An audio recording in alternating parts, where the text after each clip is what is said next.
Кыргызстанга жүк ташуучу вагондордун биринчи партиясынын келиши Кыргыз темир жолун жаңылоонун башталышы. Бул туурасында министрлер кабинетинин төрагасынын орун басары Азиз Алиев Бишкек-1 темир жол станциясында өлкөгө 10 вагондун алынып келишине байланыштуу өткөн иш-чаранын жүрүшүндө билдирди. Алиев белгилегендей, Кыргыз Республикасынын президенти тарабынан Кыргыз Республикасынын министрлер кабинетинин алдында өлкөнүн транзиттик потенциалын жогорулатуу жана экономикадагы жүктөрдү ташууга болгон муктаждыктарды канааттандыруу милдети коюлган. Буга байланыштуу министрлер кабинети 100 жүк ташуучу вагон сатып алуу чечимин кабыл алган. Бүгүн биз жүк ташуучу вагондордун биринчи партиясын тосуп алуудабыз.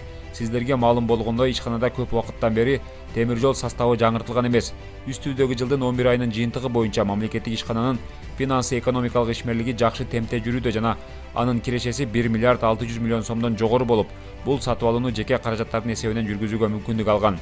Өлкө президенти тарабынан ишкана жетекчилиги астында Кыргыз темир жолун реформалоо, мурда орун алган коррупциялык процесстерди жоюу жана анын алдын алуу боюнча милдеттер коюлган. Бүгүн биз белгилүү натыйжаларды көрүп жатабыз.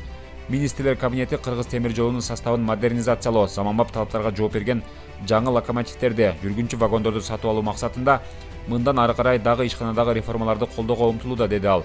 Жакынкы жылдары чоң реформалар жүргүзүлөт. Биз Кытай, Кыргызстан, Өзбекстан жаңы темир жол магистралын куруу долбоору үстүндө иштөөдөбүз. Бул ишкананын эл аралык деңгээлге чыгуусуна жана эл аралык жүктөр үчүн транзиттик коридорду камсыздоого мүмкүндүк берет.